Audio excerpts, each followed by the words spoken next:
Welcome to a quick, simple, free-to-play guide for beating Stage 20 of the event dungeon in Raid Shadow Legends. This is the Corrosa event dungeon. And you know, on this channel, I like to ball on a budget. We've got our tight, strict budget every month. And guys, two quick things as we get into it. If you are not yet subscribed to my channel, do that. It would make me happy. Additionally, if you're not yet playing Raid or you want to start over or start another account, use my link in the description and top pin comment. Unbelievable. 4 great champions to start almost immediately. All right, folks, let's go.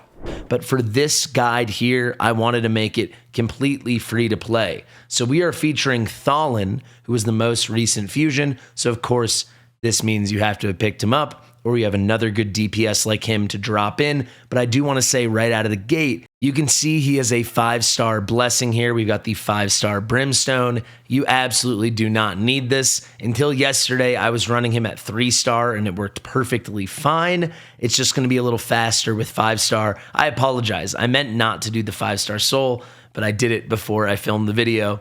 Whoopsie doopsie. For everything else, we've got 4 epics, and after I show you the run, and after I show you the builds, I will recommend other substitutions you could bring in, and then certainly I'll suggest some legendaries you could bring in, because there's no reason to do this with Tholin and 4 epics unless you need to do it. So without further ado, let's go straight into the run. The gist of what's happening here is we have Deacon as our speed lead. He's also going to help with some turn meter control and decreased defense, maybe a couple cheeky leeches. We've got Ugo here, who would be the first person I would substitute out if I were you guys. She's awesome for this with some nice healing, and then, of course, the AoE decreased defense and block buffs. But for this specific dungeon, she is the wrong affinity. So there are 2 mobs she is not weak against. She's neutral against Akoth, and she's even strong against Magnar. But where it matters most, locking out the very annoying Rian, and then, of course, the boss, Corrosa, she's weak. So if she can land those block buffs and the block debuff, but really the block buffs, it's awesome. But it's tough. It's tough. So if you got someone else, maybe like a very accurate Sun Wukong, I would suggest that instead. We've got Rector Drath here as well. She's bringing some AoE heals. She's bringing some good buffs. She is also bringing a reliable single target revive. That's going to be pretty clutch. Speaking of revives, we've got Tagoar over here. Tagoar is going to bring AoE healing. He's going to bring increased speed. And then also that AoE revive with shields.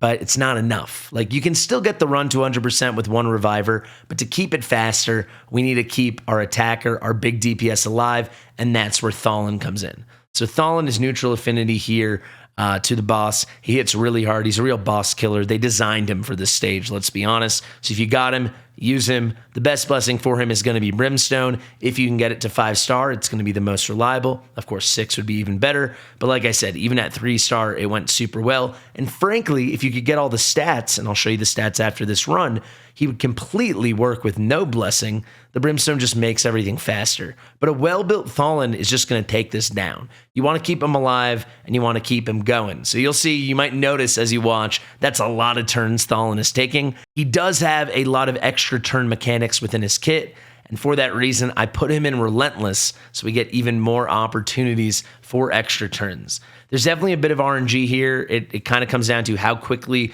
does Tholin die, and then how quickly can we start reviving him. But this run for me has been as fast as 2 minutes and as slow as 4 minutes. So without further ado, let's get into it and let's watch what's happening. I'll give a little bit of commentary, and if it starts getting boring, we'll just speed the run up a bit. But you can see we're putting out our debuffs. We're getting into it. There are some block buffs, and we actually landed AoE block buffs there from Ugo. So maybe this is a spicy run. We don't have increased attack from a support unit in this fight, because you can see with Tholin's A3, he puts it on himself. It also doesn't matter much because Rian is a pest, and she's really annoying. She just stripped from all of us. There's the AoE heal and the veils from Rector, and now Tholin goes in with that A2, hitting very hard. He's also dropping the attack of the boss, but with this kind of heavy support comp, we don't have to worry about anyone dying. You're going to see the builds. You might have noticed at the beginning we had shields out. That came from the bolster set. That is on Tagoar. If you can't get the bolster set because you are strictly free to play, then certainly what you could do is put him in a shield set, or what I would suggest, a regen set, because he's kind of your fail-safe if everything, all the S hits the F, you know what I mean, and you need to pick everyone back up. he can be really tanky. They're not going to have the DPS to take him out if he can get a little self-healing. So a regen set's really good. I will say if you run him with someone like Rector, though, maybe you don't even need that. And you certainly don't need the shields. They didn't help us much at all to begin with. You can see, though, we're not getting the best RNG here. They got some heals out, some nice supporty stuff from Karosa. It's slowing us down, but there it is. That's where the run falls apart for them, and it's a big success for us. We took out Rian, and we took out Achok. Now we should be cooking. Rian won't be stripping us, and these guys will not have the DPS to kill us, Magnar and Akoth. So, yeah, there you go. Tholin with the A2, just hitting harder and harder. His attack is increasing every time he uses it.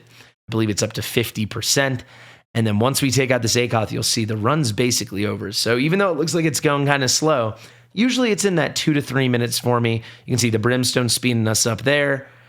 And here's another non-basic move. So there's another Brimstone, and they are toast. There we go, coming in at what, 2 minutes 15 it's going to be? It will depend if Tholin gets procced by the sphere. Let's see.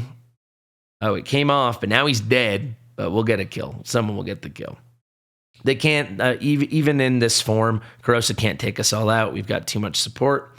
I guess theoretically something could go wrong, but it's never gone wrong for me. There you have it, 2 minutes, 25 seconds. You see here, I do have a run that's 1 minute, 20 seconds. I can go even faster than that, but I've been testing these more free-to-play things. But I will have a video tomorrow in which I do, a bit more of a optimized team for my account where we're going to bring a lot of other things. We'll discuss that at the end, and hopefully also in that video, I'm going to push beyond stage 20. They just nerfed 20 to 30. So it's a good time to start pushing the event dungeon. But there is your stage 20 clear. You can see Tholin is the guy with all the DPS.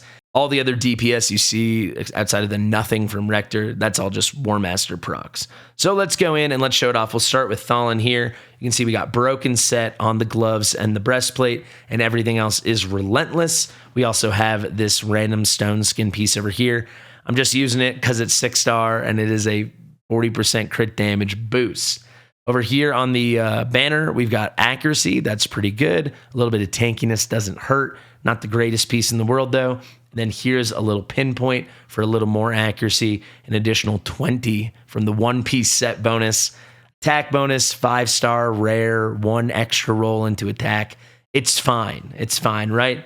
I have some decent relentless, but it's nothing too special. Let's start with the broken pieces. Crit damage gloves. We've got a little ascension here with attack bonus, double crit rate roll, some speed. Just a rare piece, though, nothing too spicy. Solid piece on the Defiant. 6-star attack bonus main stat. Double crit roll is nice. Double flat defense, not nearly as nice. A little bit of crit damage. Onto these boots now. These are pretty solid. That flat HP roll is annoying, but we got speed on these speed boots. I'm looking forward to max ascending these guys. We got 1 crit roll, 1 crit damage roll. Let's go to this mythical weapon. Not nearly as good as it looked at first, right? Incredible rolls, but the mythical stat is resistance, but it's a good piece. We got a crit rate double roll, we got a speed double roll, and then a triple roll, or a double extra roll into the base crit damage. We got this helm over here, double attack, or I guess triple. I don't know how I'm explaining this now. 2 extra rolls into attack, 1 extra roll into crit rate, accuracy and crit damage. Kind of a perfect piece for him, though we wish it didn't go into attack. Would have loved crit damage or crit rate instead. And then finally another good piece, double crit damage, or 2 more into crit damage, 1 more into crit rate, 1 more into speed. We skipped the res. This is pretty good. All in all, the final stats we're looking at are 45,000 HP, 5,300 and a little change attack, 2,300 and a little change defense, 204 speed. It's a pretty solid number to be at. 200 is good for this.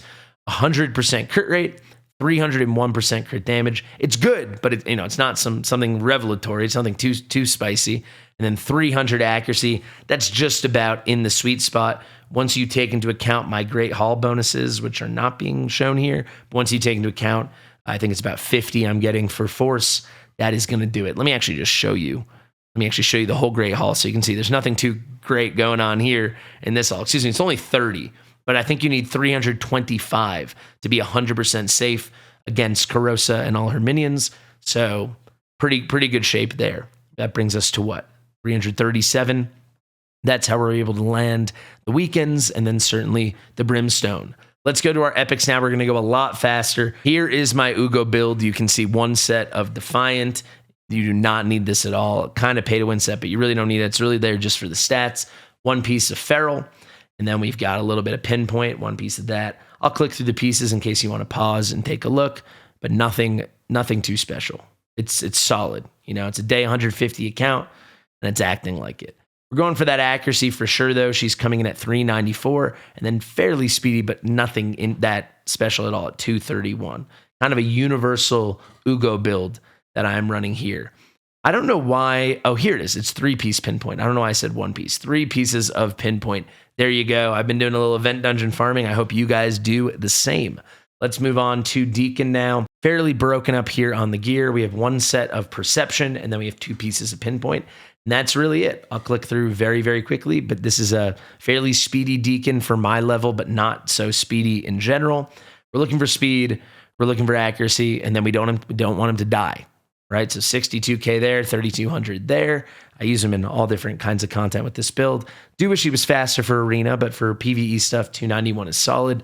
And then 346 on the accuracy. Oh, I also want to show you quickly on Tholin, because I know people are going to ask, what is the relic? I just chose the free-to-play one just for the stats. We got this one just from doing the Titan event, assuming you did the Titan event. I hope you did the Titan event. It was a good event. I also realized I did not show the blessings. There you go. Here's Tholin's blessing. I think this is very standard for him. I'd recommend this for most players. You can pause it if you would like, or you can wait till I do a big Tholin guide, but there you go. I'll quickly show you Ugo as well. There you are. And similar story, I will show you Deacon. He's not even done. Here are the masteries for both Tagoar and Rector. So there you have it. Let's go to Rector now. With my Rector, we've got 1 set of Defiant. We got 1 piece of Pinpoint and 1 piece of Stone Skin. I'm going to click very, very fast now. We're not going for anything that interesting with her, right? We just want a lot of HP and then a decent bit of speed. She's not in anything close to my best gear. She's really not. I'll show you the stats. 81K HP. That's good. Her heals are scaling off of that. A nice little bit of defense at 2,700, 224 speed, and then negligible resistance and accuracy. Let's go now and wrap this thing up with Tagoar. He's in a bolster set like I showed you. Let's wrap it up now with Tagoar. He used to be in like my best bolster gear. Now he's definitely not in that. So fairly broken with the other 2 pieces, some random lifesteal piece, looking for speed and HP. Then we've got this 1 protection piece, actually 2-piece bonus, because I have a protection banner as well. Love this banner. This banner is a work of art. This helmet, on the other hand, pretty good as well. Lots of speed, some HP. If we go to the bolster, he used to be in gorgeous bolster, but I've been moving it around. We got 5-star HP gloves here, 50%. And then the substats are okay. We got the extra roll into speed. Crit damage, we don't care. HP here with bad substats. Speed here with good substats. 2 extra rolls into HP. And then here we got a little speed, little defense, little HP. It's nice. This banner is really good, right? This banner is really, really one of the better pieces on my account. Then really simple, we just got a HP on an amulet. I'm going to want to eventually get him into a pinpoint ring, so I get a little bit extra speed. And here's that pretty boring pinpoint ring. So you kind of get it here, guys. You don't need that much. Nice chunk of HP, pretty mediocre defense, fairly speedy, but nothing special. And that is literally it. Like I said, you don't need him in the bolster. If you can get him in regen, that'd be cool. If you get him in a shield set, it's okay. Just get him in something. Hit the stats, and you will be all right. So that is where we're going to leave it for the specific team I just showed you. To take this thing home, let me give you some other suggestions. Like I said, because of the RNG of Ugo being a weak affinity to 3 of these 5 enemies, and most importantly, the boss, you can easily take her out and bring some other stuff. So what could you bring? Geomancer will make the run a lot smoother in terms of a little bit of turn meter control, but certainly just a ton of DPS. I didn't want to include him because I feel like if you say something's free to play and you include Geomancer, it is very offensive to the people that are not lucky enough to have Geomancer. He's a really good option, though. Another option I used when I was prepping for this is Dazdirk. Dazdirk is solid. He's got a cleanse. Unfortunately, he doesn't have block debuffs. If you do have someone with block debuffs, I think they're a really strong choice to bring. He's also bringing AoE, increased attack, and a turn meter boost, as well as a leech, so he was pretty functional. The key cogs for me that made this thing run, besides obviously Tholin being the main DPS, were the 2 revivers, the 2 supports, the 2 healers. This duo of Tagoar and Rector was very, very strong. If we want to talk about bringing block debuffs, someone like Neve, I've used her in other runs, obviously not very free-to-play friendly. I was lucky to pull her, but she's tremendous. She's so good for this with her block damage passive as well. And then just everything else she brings. She's got a phenomenal kit. And then I'd say the big coup de grace and the role you're looking for is someone like Fabian. Fabian completely controls all the mobs. He keeps everything on cooldown. So if you went for his fusion or you were lucky to pull him, I think he's amazing for this.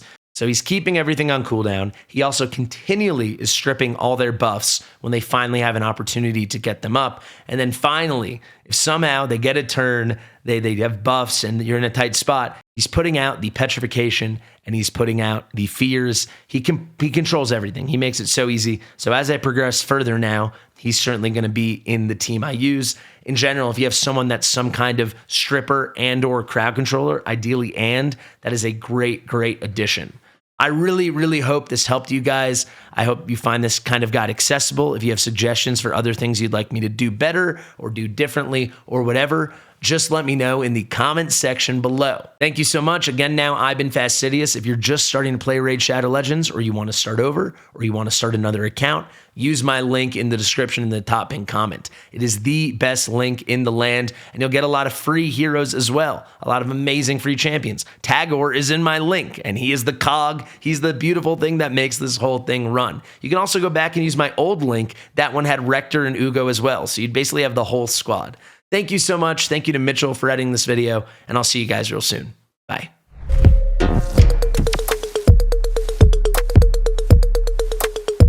Fastidious.